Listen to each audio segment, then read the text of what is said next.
Nigel, the squad have been back for a couple of weeks now for pre-season training. What have you seen so far from this group of players? First of all, really pleased. Great to be back again. Pre-season's always a special time. Camaraderie, bonding of everybody, and that's really been evident for everybody to go and see. Players have come back in good nick. They've looked after themselves. They've had an off-season programme. Hodgie's done a great role really, is making sure that everyone has an off-season programme. The players have adhered to that. As you can see, when they've come back, we do a load of different types of fitness testing. So from my point of view, really pleased.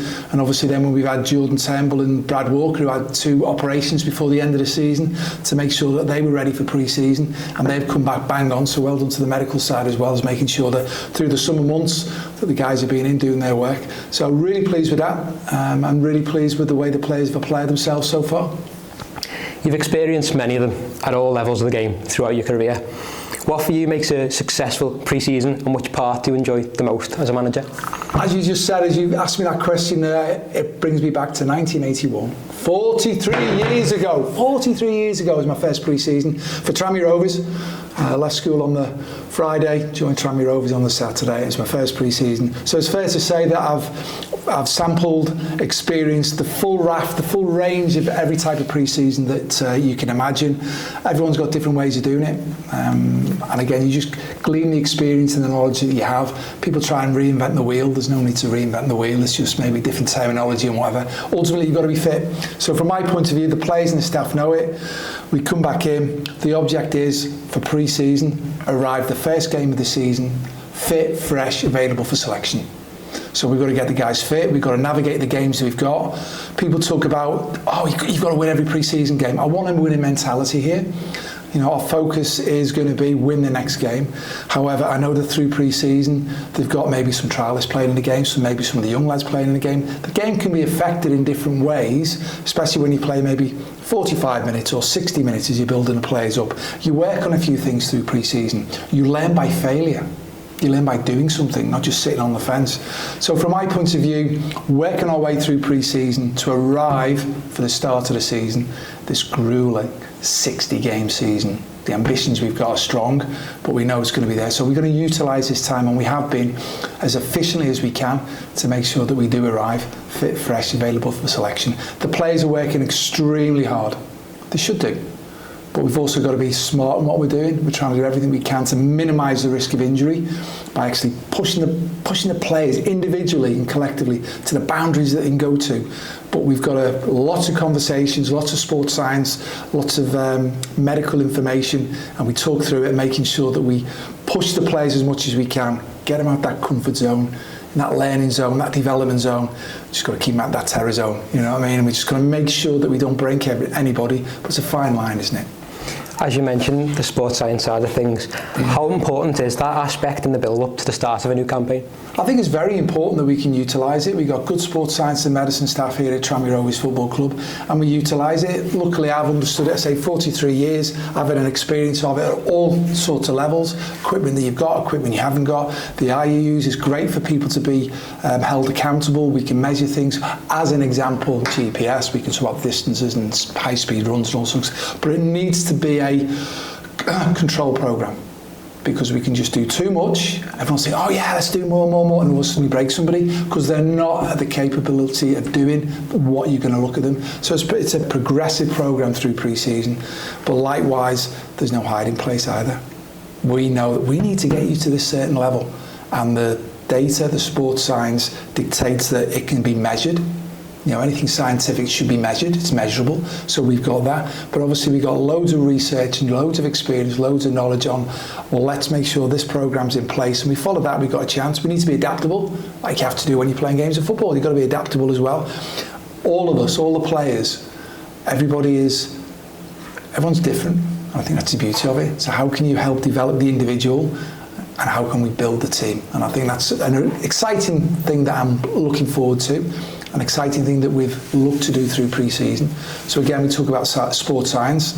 You know, there's certain runs that can be measured that we go and do. For example, we went to the Oval the other day. 43 years ago, I was at the Oval with Tranmere Rovers for my first pre-season. And it was great. So there's a distance. It's running around a track, right? So it's an even service. We're trying to minimise injuries, so that's really good. It's a good facility that we've got. and the players really apply themselves in a good manner, meeting the sports science requirements that we were looking for that particular exercise. We've done loads of football from day one since we've been in. We did a couple of days testing, but the first day out on the grass, the strikers have been putting the ball in the back of the net. Everybody's been putting the ball in the back of the net because the object is to score a goal. So from day one, the footballs have been out. We do a lot of running, we do a lot of gym-based work, we do a lot of football, and we have our KPIs, key performance indicators, on how we want to perform. So there's been a lot of work building into what we want to try and do over the course of the season, one little step at a time. So for me, pre-season should always be hard, it should be smart, it should be exciting, and there should be a big camaraderie, which there is. We need to build that resilience as well. It's going to be important for us through the course of the season. Not everything's going to go your way. So again, we challenge the players where it's going to be, we know we're taking them out of the comfort zone. Can you go again? Mentally, some people can't. But you've got to pick yourself up and you've got to go again. And you've got to turn up every day, start again. And you've just got to keep grinding away. And sometimes everyone wants a quick fix. There's no quick fixes in life. We live in a world of social media with quick fixes. No, you've got to do the basics well to an elite level and you build the foundation. And pre-season is an important aspect of building the foundation for what is going to be a grueling 60-game season where, you know, you play, recover, play, recover, play, recover. It's very challenging to get as much information as you can during the course of the season. We've signed 5 new players and retained the core of our squad. How pleased were you to get that recruitment business done early, and what qualities do the new additions bring to the club? Yeah, very important for me. I think the club's done excellent. You know, really pleased that come the end of the season, I talked about it a lot, the team, we'd settled down, we had a way of playing, and we managed to maintain the core group of that group of players that were doing ever so well last season. Again, since November when we look at it. So I'm really pleased that there's a spirit, there's an understanding already. We can now go and build on that. And we can build on that by bringing good players in. So we brought a couple of development players in, for example, from non-league, Sol Solomon and Josh Williams. They've got to get used to being non-league footballers, where they'll train a couple of days a week, to all of a sudden train every day. And that's tough. You might think it's not, but it's not. You've got to get up, you've got to work again. And the players have been taken to the extremes. Got to go again the next morning. You've got to get up and keep doing the basics well to an elite level and keep getting pushed. Both of them have applied themselves extremely well. I'm very impressed. Got a long way to go, but it's a development program where we're looking for them. So they're on that first stage, really pleased. It's important for me that we have a small group of players, so trying to keep everybody fit, because everyone wants to play. Now the lads that have come in, I've been really pleased with. Great attitudes, wanting to learn, wanting to do well. Athletic when we look at Norman and we look at Davidson. Wow, we got 2. I want us to be a big side, an athletic side. You flip that, the other side of it, the yin and the yang. We've got a smaller player in Sam who's got that devilment and that experience. So it's not all about the physicality, it's the experience that you need as well to complement and help people. So I'm really pleased with the guys that have come in. As I said at the end of last season, publicly, I don't want to have a big squad of players. We need competition for places, but we need to have that togetherness, that resilience, that resolve, that understanding of playing with your teammates together. So we will bring a few more players in, but at the moment I'm really pleased with the group that we've got. How beneficial is it to be able to integrate those new signings at this early stage of pre-season? Do you know what? I think it's very important. The sooner you get the players in, the better. So I use the example of we've managed to keep the core group of the players from last season. The club have done great. So for example, Luke Norris, come back in great. I'm really looking forward to seeing him this season. We managed to keep a real good player to keep us for next season, right? And he's come back and he's got his bit between the teeth. I'm really excited to see him this season, you know? And he knows what's going on behind the scenes, that we're moving in the right direction. So I'm really pleased with him. It is massively important to bring players in because for the simple reason is, instead of us waiting, we know where the players are. We have a scheduled pre-season programme and the players need to hit it from day one. And it's not really ideal when you're bringing somebody in on week 3, 4, 5 of pre-season, and even the transfer window is still open after 3 weeks after the season starts. So there will be change across football, right? So you need to understand that. But ideally you want players to be fit, you want them to be organised, you need to have that understanding and that bedding in. So the sooner you can do it, the better. And for me, I don't understand players who want to wait and wait and wait. Get yourself sorted as soon as you can, because pre-season is so important. And I'm really pleased that we've got players in already. There's been lots of conversations going on behind the scenes regarding other potential players, but as I just said, they've all got agents, they've all got aspirations to do different things. Don't miss pre-season, fellas. It's so important. We had news of our 2024-25 fixtures last month. How much are you looking forward to getting the campaign underway? Yeah, I'm in the present moment, so I'm really looking forward to. I'm really enjoying every day of pre-season because the lads are giving everything, the staff are giving everything, really, really good. But then we look forward to what we're trying to do: get through pre-season, get everybody be available, fit, fresh, available for selection, organised, know what we're doing for the first game. But then we play Saturday, Notts County. Tuesday, we've got Accrington. Saturday, big pitch at Port Vale. Tuesday, we've got Everton. Saturday is at Walsall. Next Saturday, the following Tuesday, the Carabao Cup round 2, I think if we get through that. And then we've got, I can't remember who we got after that, I think the Saturday game.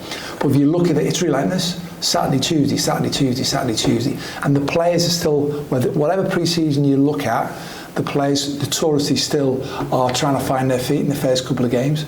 So the squad of players are going to be vitally, vitally important to all contribute to get ourselves through. And as I said, from my point of view, it's reducing the risk of injury. We don't want injuries. Now, already, with the way the fixtures are across football, right, and I know there's been a big talking point about that, across football, the risk of injury is going to be very, very high. We need to try and mitigate that as best as we can and be as smart as we can to get the players through it. Finally then, what do you see as the targets for the season ahead? Clear for me, I said it to the players on day one. The ambition is promotion. The aim is to win the next game. We're going to play 60 games this season. The aim is to win every game you play for Tranmere Rovers. That's the ambition. The focus through the week is to get our performance right. Focus on the performance. What have we got to go and do to give ourselves every opportunity with our preparation and our organisation to go and win the next game of football. And then, during the game, do everything we can to win it. Different ways to go and win a game of football. And then after it, learn the lessons from it, as we've always talked about, because it's a learning environment we've got. Draw a blue line underneath it, turn the page, focus on, get our performance right for the next game. The aim will be to win that game. And if we can get all these things right over the course of the season, the ambition will be to get promoted. So it's clear. Park that. Go and win the next game. We've got 60 we've got to go and play for. We're going to win some, we're going to lose some. How we get over that, focus on the performance. So I'm saying to the players all the time, we focus on the performance. So every day, every training session, do the basics well to an elite level and just break it all the way down there. Because again, there was a great clip from, was it Roger Federer, the tennis player, where he talked about he was the best tennis player of his time, allegedly. He won 80% of his games, but he only won 54% of his points. How did he win his games? Because he was able to get over losing a point and refocus on the next point. And he just did one point at a time. We'll play one game at a time, but then we break it down and we'll do the performance of one restart at a time during the game. That, the mentality to be able to do that, if you want to get to the highest level, is hard. And that's what we've got to keep pushing everybody. And it's too easy in this world just to give up. You've got to pick yourself up and you've got to go again. And that's what we need to do over this course of 60 games. This is going to be a tough, tough season.